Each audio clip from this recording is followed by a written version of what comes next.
Imaginez ceci. Vous menez une vie paisible. Vos journées sont remplies de tranquillité, votre cœur est calme et votre esprit en paix. Vous vivez en harmonie avec vous-même, votre foi est stable et votre quotidien est léger. Mais tout bascule après un événement qui, en apparence, aurait dû amplifier cette paix.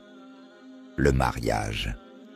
Subitement, les conflits apparaissent.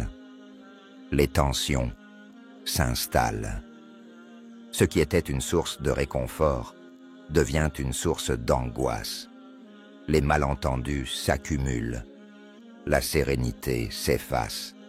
Et ce qui devait être une union bénie se transforme en épreuve. Cette situation, beaucoup de personnes la vivent.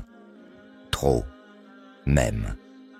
Et la question que l'on doit se poser avec sincérité est: pourquoi tant de couples se retrouvent-ils ainsi, piégés dans une relation douloureuse après le mariage? La réponse est profonde, mais claire. Beaucoup ont fait le mauvais choix. Ils ont épousé une personne qui n'était pas faite pour eux, ou pire encore, une personne dont les caractéristiques nuisent à l'équilibre d'un foyer musulman. Dans cette vidéo, nous allons explorer ensemble les 3 types de femmes que l'islam déconseille fortement d'épouser. Ces conseils sont tirés des enseignements du prophète Muhammad, des versets du Coran et de l'expérience de nombreux foyers. Restez avec nous jusqu'à la fin, car cela pourrait littéralement changer votre destinée conjugale. Le mariage. Une institution sacrée en islam. Avant d'entrer dans le vif du sujet, rappelons une chose essentielle. Le mariage, dans l'islam, n'est pas une simple formalité sociale ou un contrat administratif. C'est un engagement spirituel, une alliance sacrée entre 2 âmes. Allah dit dans le Coran: « Parmi ces signes, il a créé pour vous des épouses issues de vous-même, afin que vous trouviez auprès d'elles le repos, et il a mis entre vous affection et miséricorde. » Sourate Ar-Rum, verset 21. Le mariage a donc pour but d'apporter la tranquillité, de favoriser la miséricorde mutuelle, d'aider chacun à cheminer vers Allah. Le prophète a aussi dit: « La vie d'ici-bas est une jouissance, et la meilleure des jouissances de ce monde est une femme vertueuse. » Sahih Muslim. C'est donc la piété, la vertu, le caractère qui sont les fondations d'un mariage réussi. Mais lorsque ces fondements sont ignorés, les épreuves deviennent inévitables. Première femme, celle qui manipule et cherche à contrôler. Parmi les profils les plus dangereux dans un mariage, il y a la femme manipulatrice et autoritaire. Ce type de femme peut paraître douce et affectueuse au début de la relation, mais après le mariage, elle révèle une autre facette. Elle veut tout diriger, imposer sa volonté, décider de tout, et placer son mari sous son contrôle psychologique. Les signes d'une manipulatrice: elle retourne constamment les situations à son avantage. Elle vous fait culpabiliser lorsque vous exprimez un désaccord. Elle utilise le chantage émotionnel. Menaces, larmes, silence, punitif. Elle isole son mari de ses proches, famille, amis, communauté. Elle cherche à être au centre de tout, même au prix de la vérité. Le plus grave, c'est qu'elle agit souvent de manière subtile, de façon à ce que son mari doute de lui-même, perde confiance et finisse par obéir sans réfléchir. pensant que tout est de sa faute. Dans un tel climat, l'amour disparaît. La communication devient impossible et le foyer devient un lieu de tension et de méfiance. Pourtant, l'islam nous enseigne exactement l'inverse. Le meilleur d'entre vous est celui qui est le meilleur envers sa femme. Sunan Ibn Majah.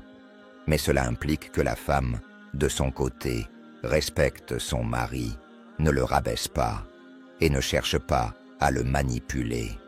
Les femmes sont les sœurs des hommes. Sunan Abi Daoud. Ce hadith souligne l'égalité morale, la fraternité et la complémentarité entre les époux. Un mariage ne peut fonctionner que dans un climat de confiance et de coopération, pas dans la domination ou la manipulation.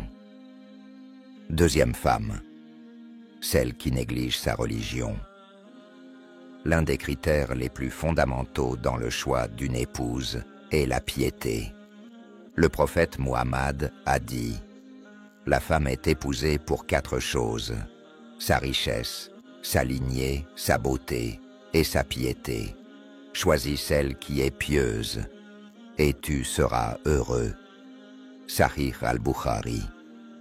Une femme qui ne pratique pas sa foi peut entraîner son mari loin d'Allah, et cela peut détruire l'objectif spirituel du mariage.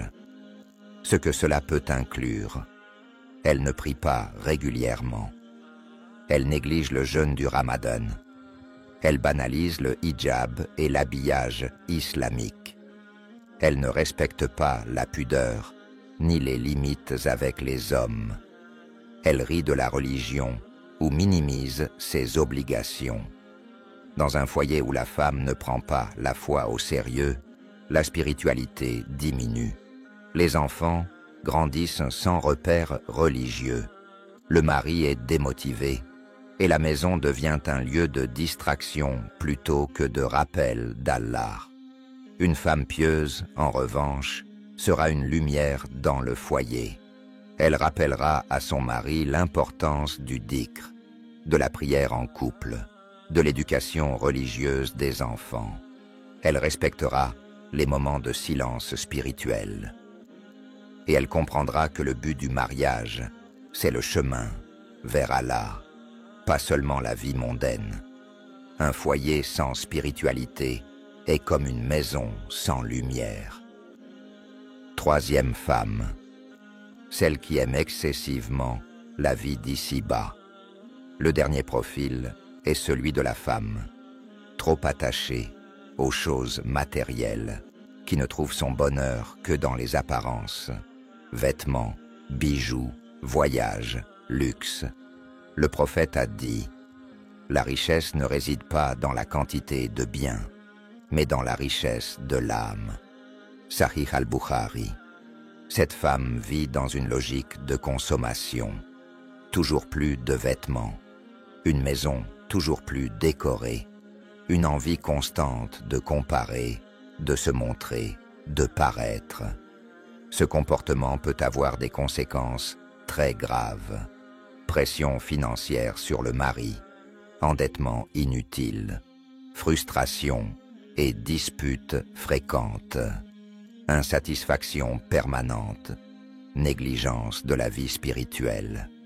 Elle peut pousser son mari à vivre au-dessus de ses moyens, à travailler sans relâche, voire à tomber dans le haram pour répondre à ses exigences. Mais ce qui est encore plus grave, c'est qu'elle n'est jamais satisfaite.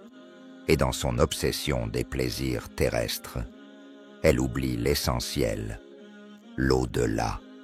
À l'inverse, une femme qui vit simplement, qui est reconnaissante, qui met sa foi avant ses envies, sera une source de stabilité, de paix et de baraka. Elle soutiendra son mari dans les moments difficiles. Elle remerciera Allah dans l'aisance et elle protégera son foyer contre les poisons de l'ostentation. Mes frères, le mariage est un choix déterminant, non seulement pour votre bonheur ici-bas, mais aussi pour votre succès dans l'au-delà. Évitez les erreurs que tant de gens regrettent amèrement. Ne choisissez pas une femme pour son apparence ou ses possessions, mais choisissez celle qui vous rapproche d'Allah.